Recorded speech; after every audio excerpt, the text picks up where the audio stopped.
Welcome to Skeptical, where we explore controversial science with leading researchers, thinkers, and their critics. My guest today is Mariana Caplan, who has a new book, Yoga and Psyche. Mariana, welcome. Thanks so much for joining me. It's a pleasure to be here. Looking forward to it. I am too. I was so excited to read this book. I'm such a yogi, and I have been such a yogi for so long. And I think that anyone who's ever stepped on the mat and had a sense that more is going on than just these poses, I think is going to get the gist of the book. But tell us, you have such a fantastic background to write this book. Tell us what you're getting at in the connection between yoga and psychology, and then we can take it from there. Great.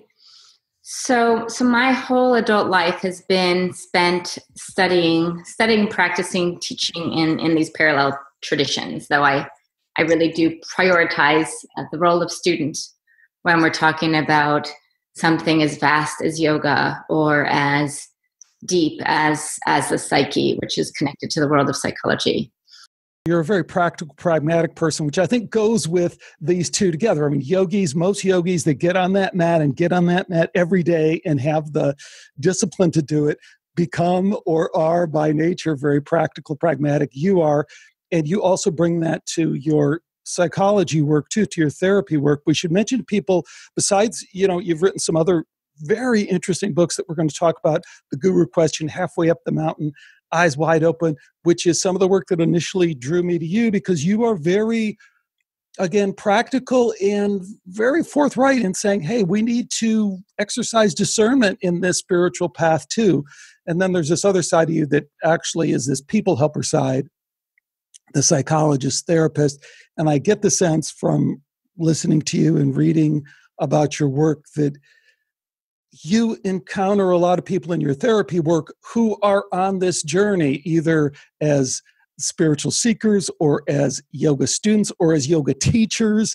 So that's become a whole part of your practice as well, right? Tell people really quickly, before we get into the bulk of this interview, your therapy work and how that, fits into this. Yeah, and I'm glad you asked because I spend 3 days of my life every week for years on end as a psychotherapist. In a broad sense, I will work with and include anyone in my practice because I feel that life is essentially spiritual or spirituality is essentially human, however we put it. Hope people have a sense for who you are from that introduction. What I was hoping we could do is kind of enter into this conversation, this dialogue along the lines of what we talk about on Skeptico, and that'll give people who listen to this show a reference point to you. Your fantastic book. People got to buy this book. If you stepped onto the yoga mat and you've thought there's something more to this, like maybe there's some psychology that's going on. Maybe there's a reason why I start crying halfway through my yoga session, or the reason what I see all the time in yoga is people who can't sit for or lie down for a minute in Shavasana. No, they pack stuff up and they want to leave. It's like, do you maybe think something's going on there with you that you feel like you have to leave? You can't sit there quietly for a minute. So these are the things I want to talk about, kind of not directly from the standpoint of the book, but kind of in general. So I thought what we might do is start with some very basic definitions of stuff that people have to know to understand where you're coming from. Psychology. Everybody knows what it is, but tell us what you think it is from the perspective of your work. Yeah, so the field of psychology, as contrasted with yoga is 2,500 to 5,000 years old. Psychology is about 138 years old.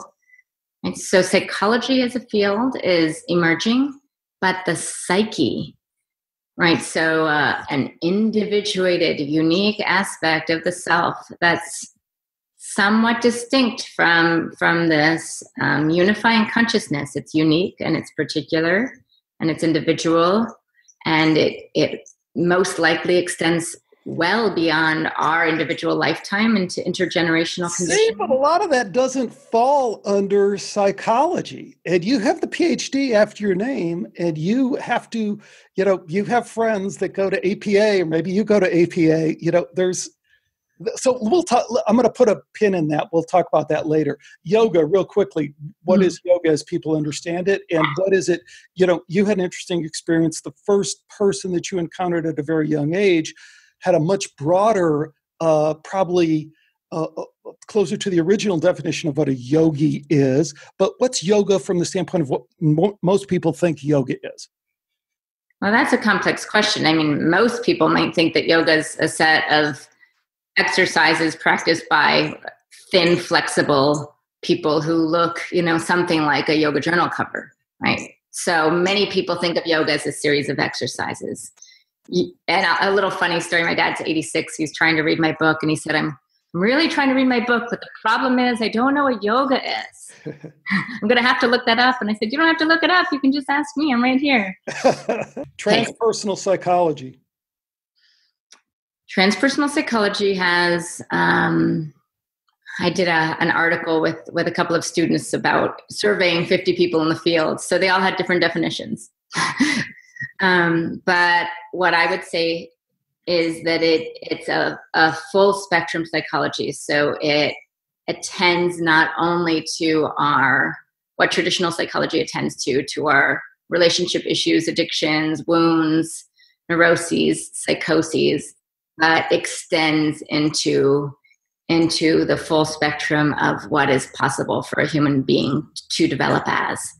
And one of the things I appreciate about transpersonal psychology and what it can provide is that as we are opening and becoming more of ourselves, there's new levels of obstacles or challenges. So it's a psychology that attends to all levels of human development and awareness.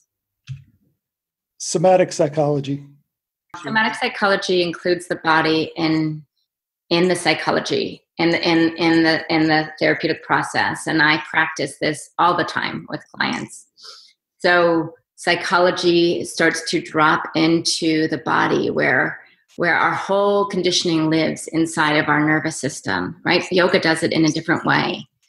And in my 20 plus years as a therapist, the turning point was my discovery and then training further in somatics, because when we bring the life of the body into our healing of our story, of our wounds, I find that it is more efficient, more enlivening, and often more movement happens. Okay, and the reason I bring these up is just to be fair or to anchor people. I mean, there's a huge gulf here. There's a huge chasm in psychology between traditional psychology as we know it, psychology as our kids are likely to encounter it in school, and the kind of stuff you're talking about. And it's not that this gap can't be bridged or that you don't bridge it quite beautifully, but it's controversial to say transpersonal psychology. I've talked to a bunch of those people. I've talked to some of the founders, and they're outsiders. They are outside group, and that's okay. Somatic psychology, the way you said it, is awesome. It's beautiful. I get it, that our psyche winds up manifesting itself into our physical being, and that when we move our body in a certain way, when we stretch it, when we breathe, when we do these postures, stuff happens. And that's what you're studying, and that's what you're bringing to the table. And again, like I told people from the book is very practical. In a lot of ways, it's a toolbox. It's like, do this and notice this and see what happens. And you're making the case for somatic psychology if it is controversial or people are apprehensive for saying, hey, that sounds like new age crap. One, you have the science to back it up, but two, you can go on the mat and see if that turns out to be true. Neuroplasticity. So that's the principle that our brain is not fixated. Like, the story is not over, that as we change our breath, our posture, our attention, right?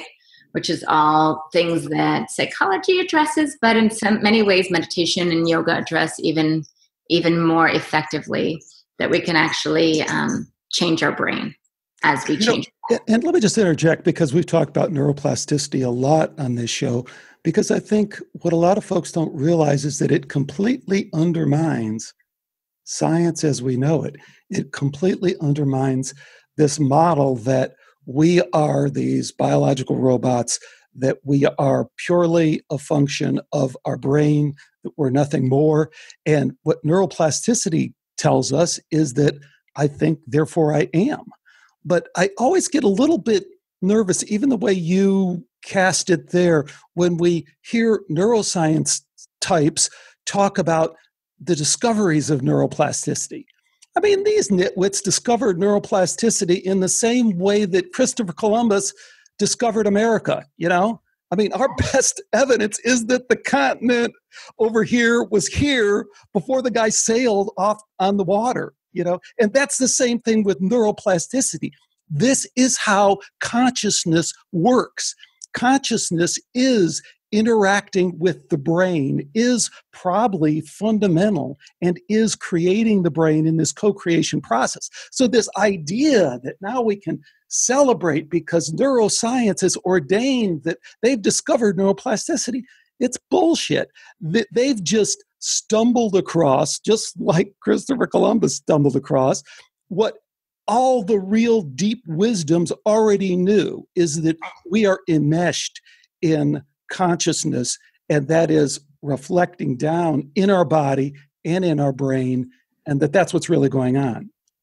Right. I agree with you. And I in fact attended a training last year with one of the world's famous neuroscientists, and the conclusion of the 3 days was that social engagement is one of the most healing things in the world. I mean, that's his whole life of study. And for me, what I appreciate about neuroscience, because I'm not particularly a neuroscience buff, I put it in the book because I feel like it's important to include, is that by science validating and studying, right, the effects of consciousness, the effects of yoga, the effects of meditation, it is enabling these things to have, an access point into work with veterans and hospitals, and even as far as insurance. I think we'll see a time in our lives where insurance may support yoga, meditation. Like it's the stamp that's connecting these traditions to a more mainstream society, because all the science is backing it. And I think that's pretty great. Yeah, maybe. Last one, spirituality. Broadly, let's talk about what we understand when we say spirituality. I think that human beings have an essential, deeper nature that we can call spiritual or anything else, and that the choice to access it further and open up to it is there for the taking. Great. So the basic flow of the skeptical thing is based on these three ideas. One, follow the data, and we'll start there. You have talked about this, interspersed this already in the conversation, but you go to great lengths to point out the data, the science behind what you're claiming, because a lot of folks coming at this not from the yoga community, not from the non-dual community, not from the spiritual community, will, because you live this, they're like, well, I'm not so sure. Make the case for yoga and psychology. What's the science? What's the most compelling science that you cite in the book that you think makes the case? So with 2 doctoral students several years ago, I worked to survey all the academic research to date at that time, not only in yoga and psychology, but yoga and neuroscience, yoga and trauma and psychology, mindfulness and psychology, and so forth. And we amassed we surveyed over 200 published academic articles, and we collected, we summarized it for people. And essentially there's ample scientific documentation that yoga, even without the psychology, right? This most basic practice of physical postures for a period of time, minus all the extra goodies that I think are so enhancing, addresses and has proven to be beneficial for, just name a handful, anxiety and depression, eating disorders, suicide prevention, autoimmune disorders, well-being, attention deficit disorders. And so there's the huge list, all the sciences summarized in a people-friendly book and in a people-friendly way in the book. But basically the science has shown yoga's benefits on most major categories in the DSM, which is the Diagnostic Statistical Manual that has all it's the most mainstream and useful in many ways text to survey all the psychological disorders known in the Western world. Yoga benefits all of them when used in the right way in the right quantity. Okay, so the second part of this process, this skeptical process, and this always it's all new and fun. I feel like I'm on a treasure hunt. I sent you, did you watch the video that I sent you? I didn't have time. You didn't have time. It was 5 minutes out of your day. You would have seen the whole presentation, so you would have known what's coming. So you're winging it. That's your decision to wing it. So that's cool. So the second part of this process for skeptical is to look for the conspiracy, because really the conspiracy and truth go hand in hand. Truth seeking is about this bravery to follow the data wherever it leads, because sometimes the data leads us in places that we wouldn't expect. Psychology is a classic example. Here is a book by this fantastic, here's my book that I wrote a couple years ago. And the point is that when science gets consciousness wrong, like it has completely, consistently, systematically, intentionally, in that they know consciousness doesn't work in this strictly materialistic way, but they act like it does because it serves certain benefits. Well, when you get consciousness wrong, nothing else really makes sense. And that certainly is the case with psychology. I mean, if we're going to look at psychology more broadly, and I love and appreciate your work as a psychology outsider, but let's get real with the way that most people encounter psychology or may encounter therapy, particularly if they're experiencing the kind of problems, the kind of issues, the kind of spiritual emergency kind of situations that thankfully you're there to help support people in. Most of those people go to the doctor and they're just in the system, man. They're getting they're getting a pill and they're saying, take this. They're still getting put down. Maybe it's not quite as direct, it's more subtle, but it's like, you're crazy, there's something wrong with you. And until we're real about this and real about the causes of why psychology has gone down this pharmacological model and has pushed it, even when the data comes back and says, hey, depression, mild depression, these multi-billion-dollar industry, it is not more effective than placebo, but we still sell billions of dollars of this. So I love that you say, maybe we'll just grow out of this and keep going, guys. Maybe not. These guys have a strong financial interest in keeping things the way they are. So what are the changes that you've seen in your career, and how can we expedite it? And don't we need to call these people out? It's not all, join hands and sing Kumbaya. I mean, there's some devious stuff going on out there in psychology. I agree with everything you said, right? When we talk about calling these people out, it brings an image of some amorphous them. And for me, like, I don't know how to do that. So I do what I do know how to do, which is... I know who they are because I talk to them all the time. One of the things I try and do is invite them on this show. And I get NYU professors of psychology. I've had many psychology professors, and they will say categorically that that I'm wrong and that consciousness is a function of the brain, and here's how it works. and the neurological model is winning and all the rest of that. So it's not just playing around when I say them and us. Yeah. It's them and us. It's an ideological divide that is, if you're giving people high doses of psychopharmacy crap, then you're doing that because you've bought into that model. You're them. That's not to say that there aren't places and instances where it's useful, but I mean, come on, there is a them. Yeah. No, I don't disagree. I was just saying, for me, when I look at that, I don't know what to do. But so maybe this is my optimist, but I look at what I can do, right? And I can research, I can write, I can share, I can, touch individuals, I can touch groups, I can touch larger amounts of people through writing. And when it's done in a very grounded, pragmatic way with some scientific research included, it's going to speak more effectively. And so I don't have the answer to your question. It's like I try to attend to my own garden and, include as many people in that as I can. And when I used to work at California Institute of Integral Studies, this graduate school in San Francisco, for many years, I put together different lecture series on controversial topics in spirituality, and I would invite both sides to speak. And I always enjoyed that and tried to make some bridges. And now, as the mother of a young child, it's just not what I'm doing right now, but I'm all for you doing it.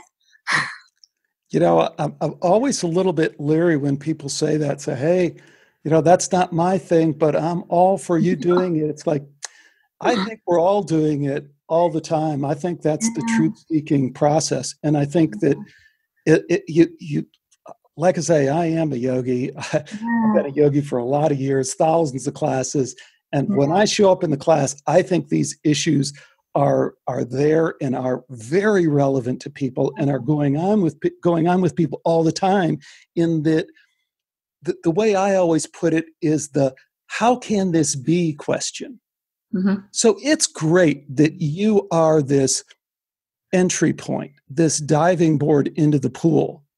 But when they get in the pool, a lot of people pop their head up and they go, wait a minute, how can this be?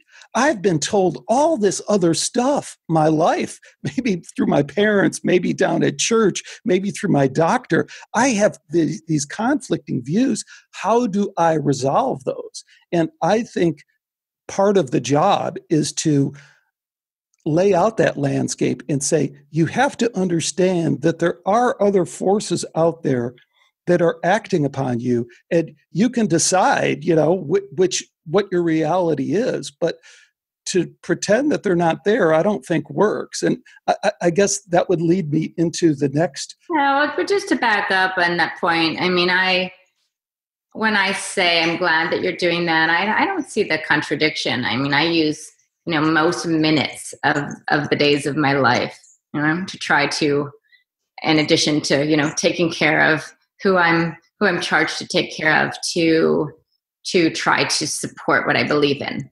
I think I talk to people on all sides of the spectrum frequently in a public setting. I just don't have a vision of how to take on them and change it more than the ways that I do it.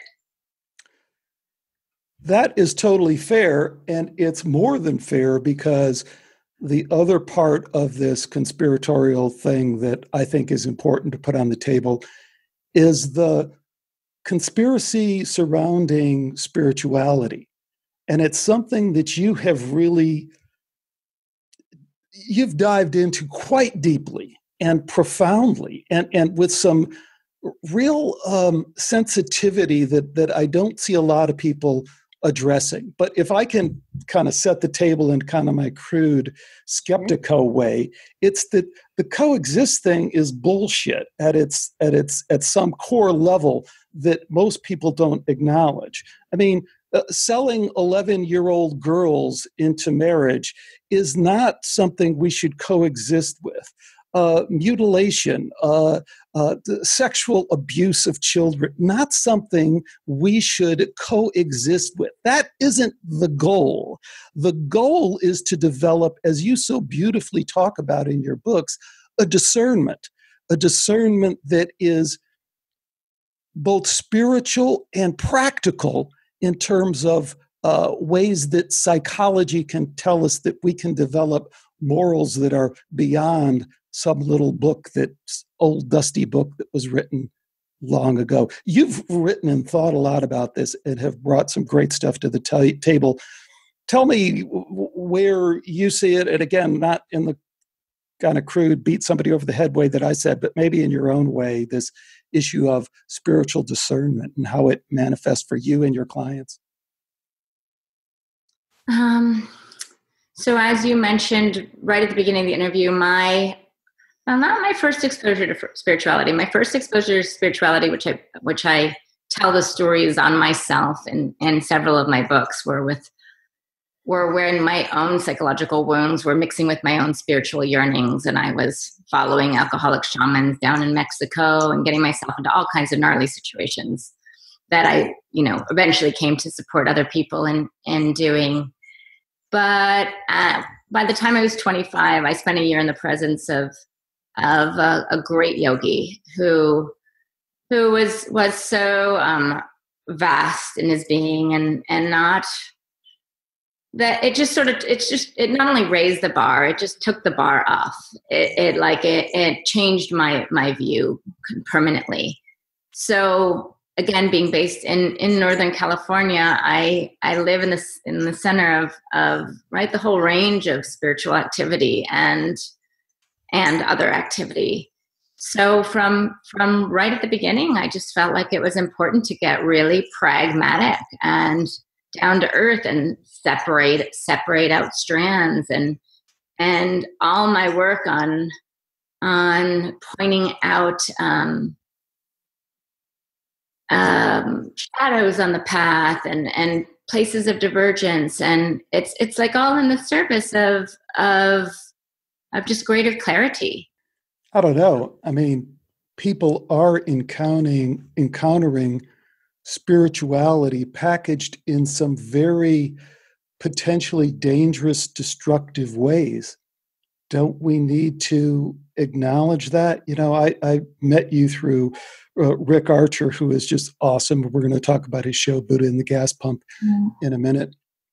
Alex, I have 2,000 pages of published material about encountering the obstacles, and I mean that's what I've done. But I get that, but let me give you a concrete example. I just got an email not too long ago from someone who said, "Hey, love the show, like how you're kind of breaking this stuff down, but I'm kind of wondering, I'm kind of in a little bit of a upset here because I saw the Netflix documentary, very popular now, Wild Wild Country, about Osho and about the cult in Oregon.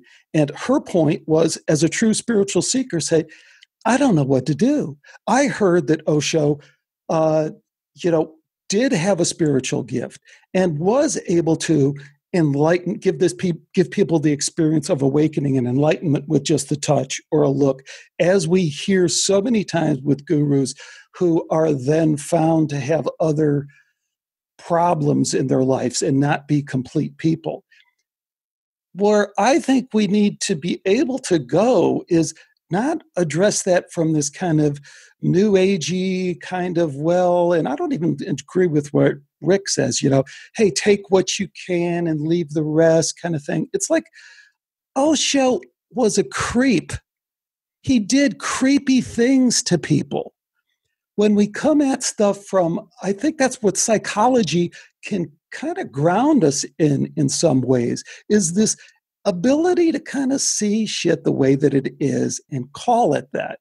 And that's where I see you potentially operating and bringing something to this table where you can have a foot in both, but then firmly take a stand and say, look, he was a creep, and it's pretty easy to see that. Scientology is bullshit. We don't need to beat around the bush and, respect everyone's beliefs. No, there's a certain practical part of that woman who wrote me the email, as well as what a lot of people deal with. And spirituality and yoga does make it more difficult when we have these kind of unbelievable experiences of opening, of awakening, of deepening. But do you get what I'm talking about, or does any of that relate to? I'm following you. I'm not sure where you want me to jump in here, but I hear you. Was Osho a creep? Can we say that? Rick's TM teacher, was he a creep? He was a creep. They still got all these people that are still in TM. Go read the guy's history. He was doing inappropriate stuff all over the place. Why can't we just call this out when we don't? When we act like, well, not sure. I don't think it serves anyone. Yeah, I mean, if I honestly, right, so when I'm not doing something public or writing, I'm working in a 100% hermetically sealed confidential container. That's the ethic of my profession, right? So I know a lot, I say a lot that only gets translated into vague principles and books that protect people because that's me being ethical. But I've dealt, a few years ago, I dealt with the fallout of a spiritual scandal that resulted in a young man's death. I mean, it gets really real. It's one thing like when people are hurt and all the usual power struggles and the sex scandals, and I dealt with this for 20 years in my private practice and as an author. But then when people start getting killed, right, and dying, that's a whole nother level, and it's sobered me in moments beyond measure. Right. And I am always uncompromised in speaking what I feel in those situations. So what do you feel? What do you feel? What do you feel about Osho? What I feel about Osho is, well, I'm not going to base it just on Wild Wild Country, right, which is our new fad.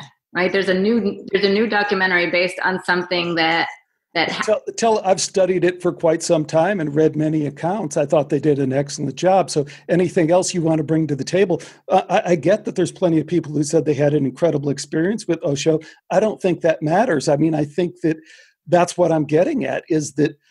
So tell me how you break it down. I break it down in that how do I break it down? It's really tricky. Like I'm gonna jump over to another controversial example, which would be Chogyam Trungpa Rinpoche, right? Who, for people who don't know, he was a Tibetan Buddhist master. He was an alcoholic. He was a womanizer. He probably did more single-handedly to bring Tibetan Buddhism to the West than anyone else ever.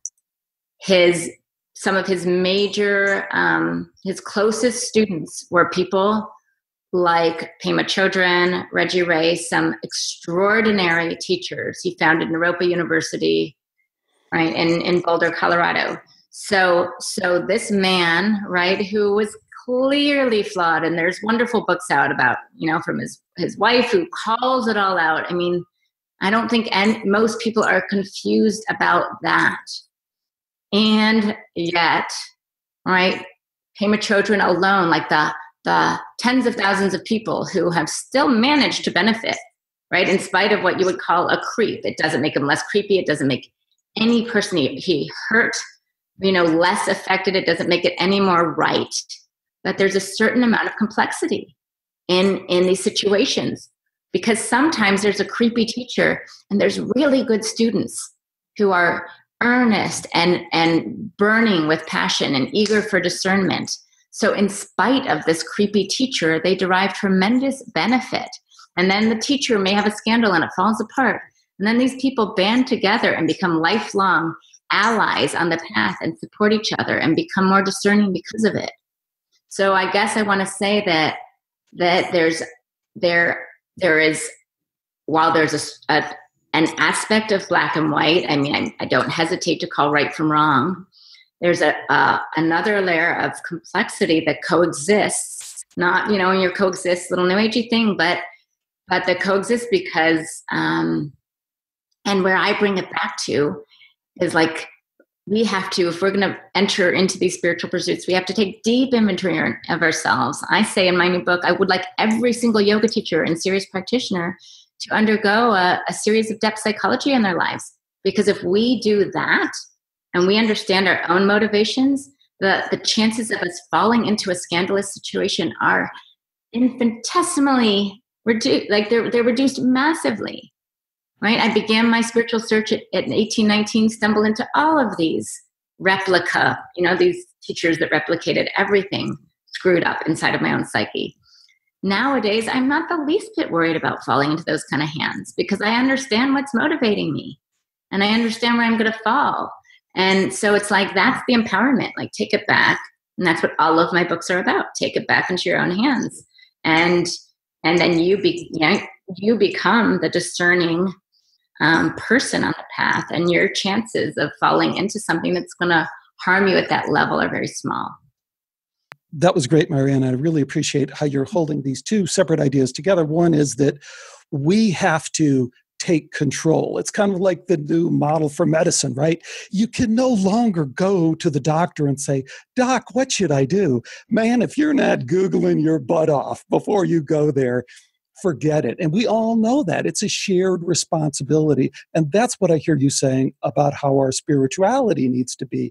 It needs to be a shared responsibility. We don't go give our power to Osho. We don't go give our power to the Catholic Church, to anybody. There's enough great information, including the kind of stuff that you're talking about, that allows us to create our own path, follow our own path, and find people that can help us along the path without destroying us and pushing us 2 steps back. So I love what you just said, and I love how we can find that in your books. So here's the third kind of area that I like to cover, and I'm going to tee up for this discussion, and that's that in this process, this skeptical process, we're following the data. Science is going to help us, even though science is clunky and outdated with their crazy model of consciousness, which is just absurd. Still, the tools we want, like you bring forth in your book, and the studies and showing the benefits are great. The conspiracy important. We can't just take everything as it's given to us. We have to look deeper. But then the third point for me is to find the deep spirituality, the spirituality that we're talking about, our personal spirituality, beyond religion, beyond dogma. But in particular, what I think would be interesting to dialogue with you about is the aspect of the spiritual that does marry with the non-dual and the yogic in a way that I think you and I can talk about in kind of an interesting new way.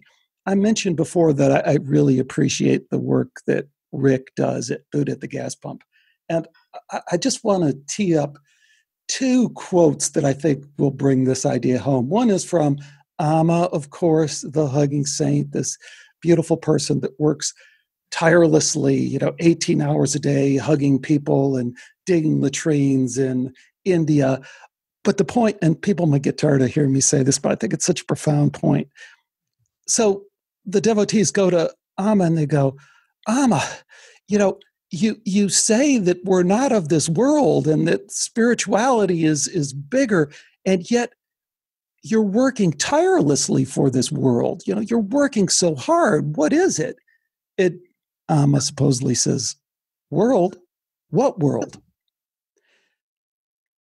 I get that. That propels me forward in a way that I guess I kind of would, I don't want to say take issue, but I'd contrast that with a quote that you had in your book that says, "People come to me saying they want truth, and what they really want is happiness." Mm-hmm. So let's play around with that idea. How much are we to be in this world, and how much are we to be not in this world?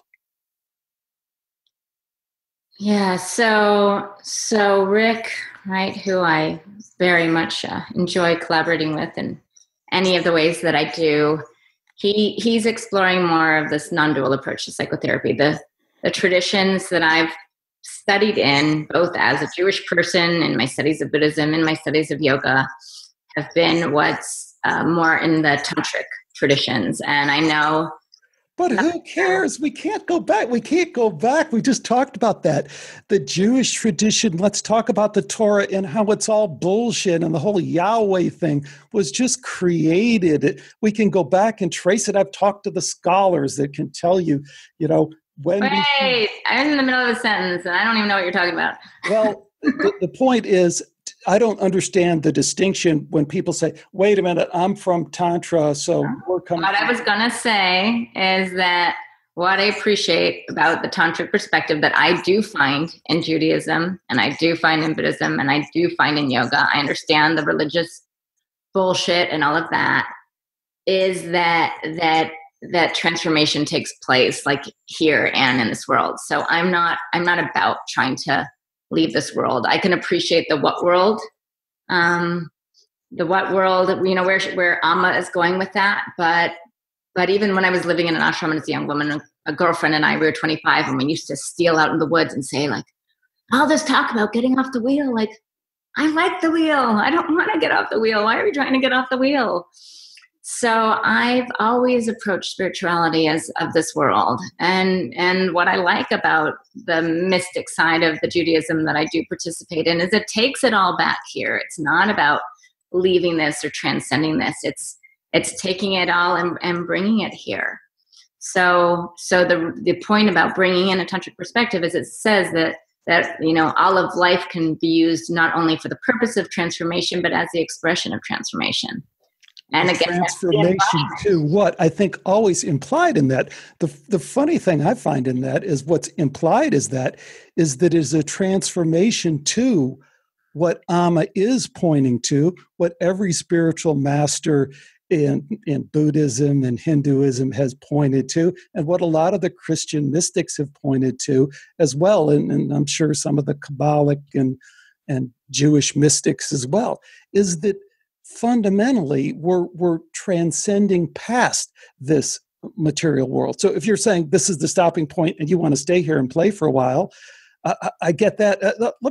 So go ahead. I'll let you respond to that, and I'll tee up another one. No, it's not even like I want to sit here and play for a while. It's like, this is where we live. This is where our relationships happen.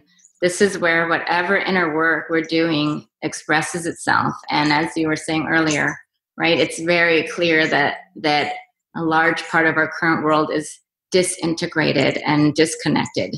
So I think, what I appreciate about a lot of the traditions bringing in social engagement, social activism, it's just saying, like, let's take all of that. I'm not trying to get out of here, because I'll get out of here from the time that I'm dead, who knows what happens after, right? Like, we're here now. So I think that the process that we're in is most effectively expressed here and now, and not only with the people around us, but that's the capacity that can be brought in to change structures and to make a difference in real lives, right? Amma lives in some other world, but she spends her days hugging individuals who are suffering.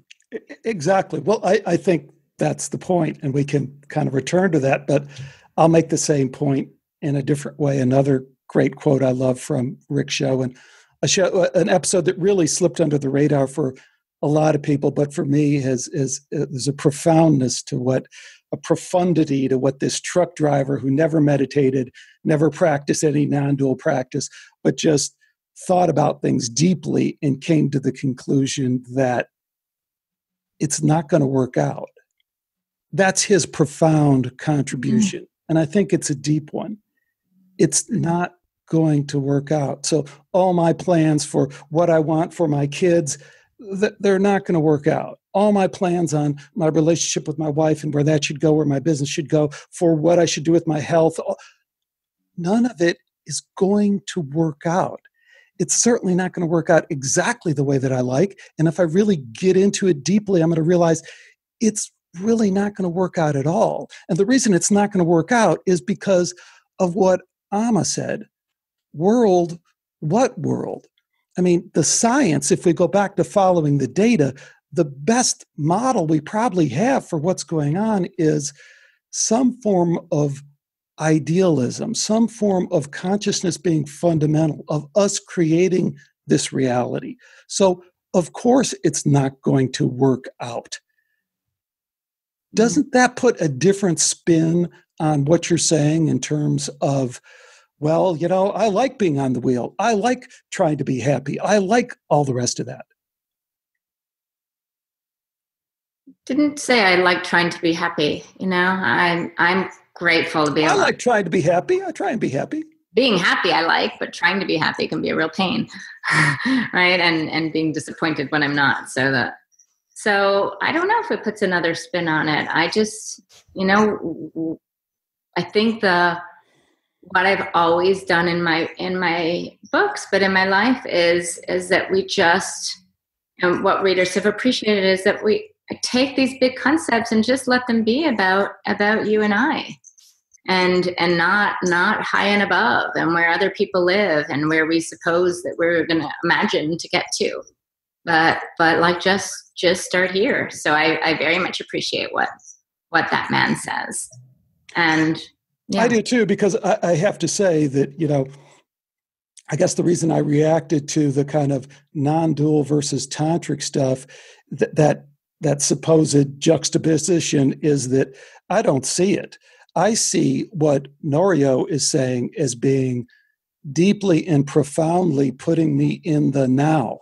I mean, here's a guy who talks about, realizing that it's not going to work out, and that bringing him to where he can sit with his children, and rather than tell them, he can sit and just cry and just say, wow, I can be there for you right now because I don't have any expectations about how it's going to be or what it's going to be, because I've given up on the fact that it's going to work out in some particular way. So I don't see this, I'm tantric, I'm non-dual. I mean, if people are hung up in that, I think they've missed the point. I go back to a moment when you say, people getting hung up and I'm tantric, I'm non-dual. I had a very humbling moment in response to that. And it was about more than 20 years ago. And I was interviewing Joan Halifax for this book, Halfway Up the Mountain, that I wrote in my 20s. And it was a book about premature claims to enlightenment. And I was really making a passionate point about people's over-identification with their spirituality and their spiritual resume and all these things. And she stopped me and she said, look, I teach Buddhism to prisoners on death row. And she says, that's really that's where the rubber meets the road. And she says, for me, when people are dressing up as enlightened or this or that, she said, it's like when you were a young girl and you played dress up in your mother's closet.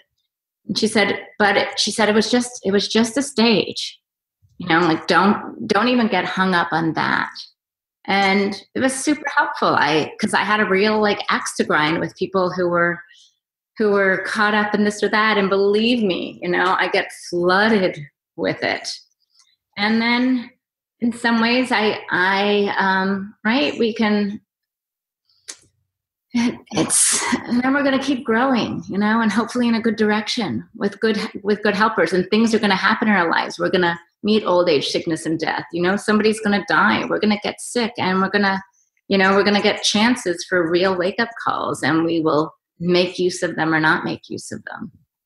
But some things happen developmentally, right? By just growing up in the path, growing up in life. Yeah. I mean, hit the mat. I have such a reaction when, somebody says, I'm teaching Zen meditation to prisoners on death row. That's where the rubber meets the road. Bullshit. Somebody's teaching yoga to middle-aged housewives out in ritzy Rancho Santa Fe, where I live. That's where the rubber meets the road. To think that somebody on death row is closer to the road than any of us who step on a yoga mat anywhere, I think, again, I think misses the point. But that wasn't the point. That wasn't the point. Well, but that's what she said. No, I said that she said that's where the rubber meets the road, but that the point that I heard isn't the point that you heard.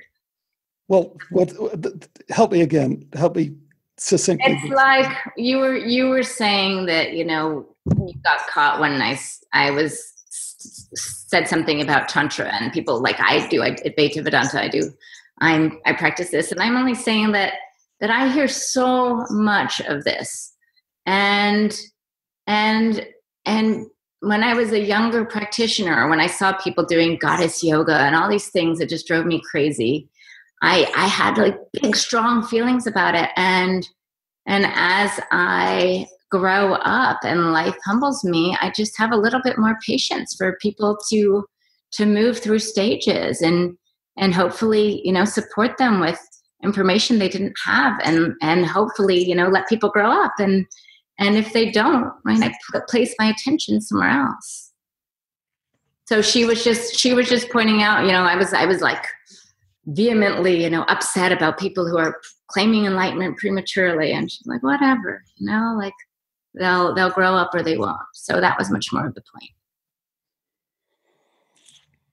Okay. I may push another button, but it's not that one.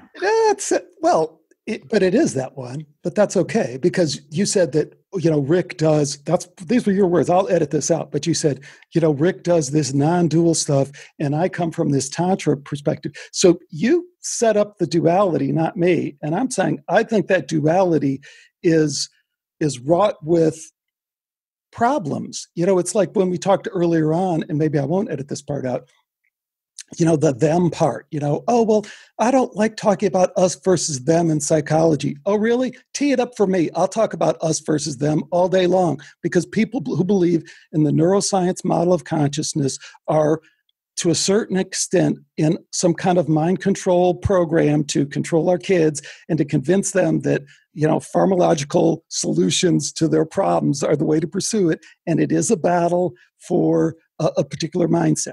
If you want to talk about religion, you want to say there's no us versus them, then I'm going to say, yeah, there is an us versus them. And we have a pope that's so attached to the pedophilia community inside the Catholic Church that it's scary, and his closest aide for lifetime aid is on trial right now in Australia with over 100 kids that have come forward and said this guy repeatedly raped them.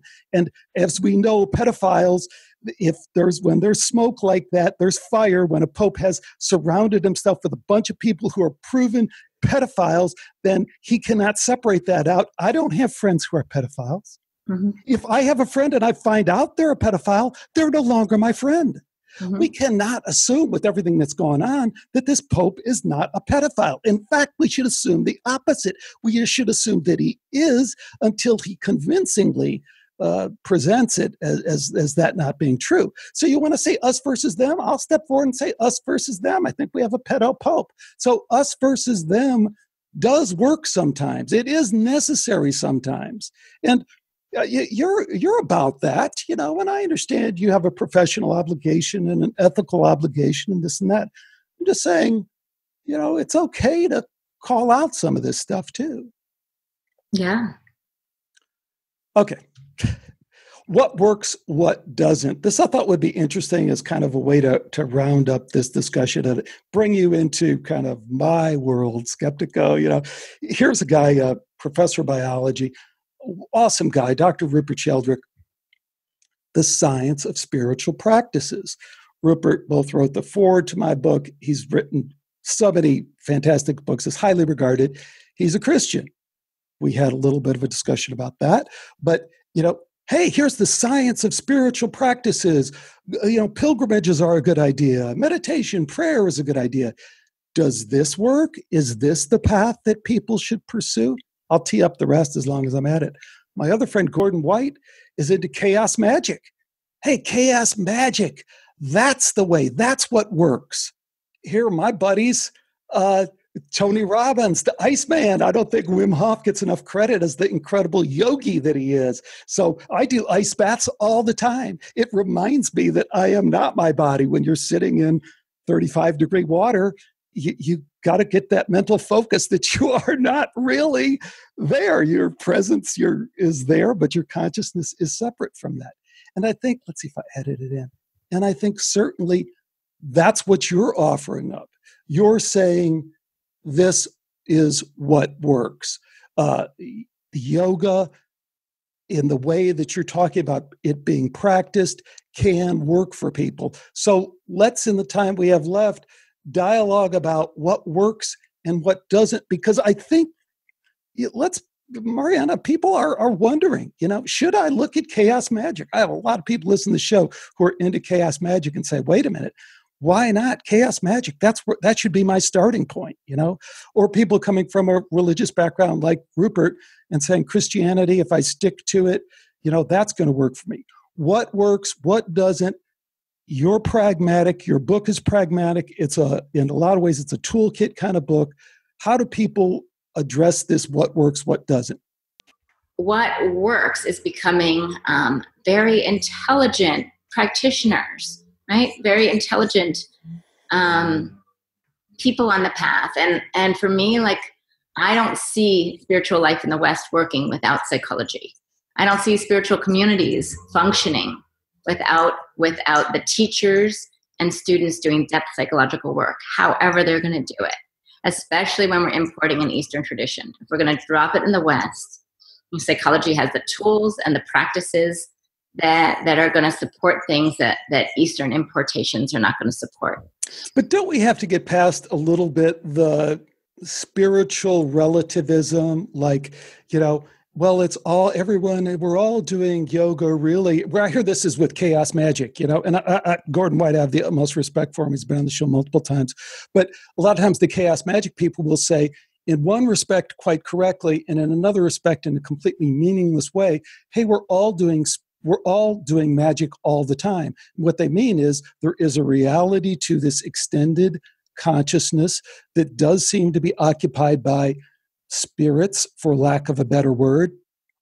If we're honest about it, every spiritual tradition talks about this. We can't deny it. Certainly Christianity, Judaism, the Buddhists, the Hindus talk about this spiritual realm, and there being spirits that are interacting. So we're interacting with them. So why wouldn't we choose to interact with them in a certain way, try and manage that relationship in a way? So that is a very specific way of saying, here's what works. What some chaos magician folks like to say, though, is that then as soon as you say, well, what about this? What about that? They go, well, your yoga psychology is effectively magic at work, or this. So this relativism, I think, can be a little confusing. What is there specifically about the yoga psychology blend that you've found that makes it different from these other paths, and in your opinion, makes it better? I mean, I think your somatic stuff is spot on. I think it's an important distinction that people can feel and grab onto, is that stuff gets caught in the body in ways that we don't understand, and your practice can change that. I mean, that's my answer to the question, but what's your answer? I don't know how much more to add to that. I mean, I obviously think that what I'm offering here is the most effective practices and ways to blend these two particular traditions. But I don't think that everyone in the world should be doing yoga and psychology. This is my first book about yoga and psychology. My other books are about how to support people to most effectively have a fruitful and a fruitful journey with the most unnecessary suffering on whatever path they choose. So, Mariana, this is terrific. Again, I think I could really, really highly recommend this book. As a practicing yogi and someone who has experienced firsthand the psychological aspect to yoga, I think this book explores it in such a terrific way. And what really impresses me is that people who pick up this good book are going to find practical ways to take these ideas and take them into their practice and to try them out in the way you're talking about. So, we've covered that. We haven't really talked about your other books, but people can find those on your website. And I also want people to understand more of what you do in terms of therapy work if they feel drawn to you in any way. So in the time we have left, can you tell us more about, one, where they can get the book, about your website, Real Spirituality, and about your therapy practice? Sure, thanks. So realspirituality.com and yogaandpsyche.com. You can link them. You can find them through each other or just putting my name in Google. Yogaandpsyche.com is much more about this material specifically. It has a whole library of all this academic research, lots and lots of free resources to pursue that specifically. And then as a clinician, I do psychotherapy and I do spiritual counseling. So I work in person from my home in Fairfax, California, and I work through video anywhere in the world. Awesome. Again, our guest has been Mariana Caplan. Mariana, thank you so much for joining me on Skeptico. My pleasure. So thanks for watching this video. And if it wasn't really a video, but just an audio stored as a video, I apologize. But there's more videos out there as well. But please check out the Skeptico website. You can see it here. We cover a lot of different stuff you might be interested in relating to controversial science and spirituality. A lot of shows up there, over 350 of them or so, all free, all available for download. So do check it out.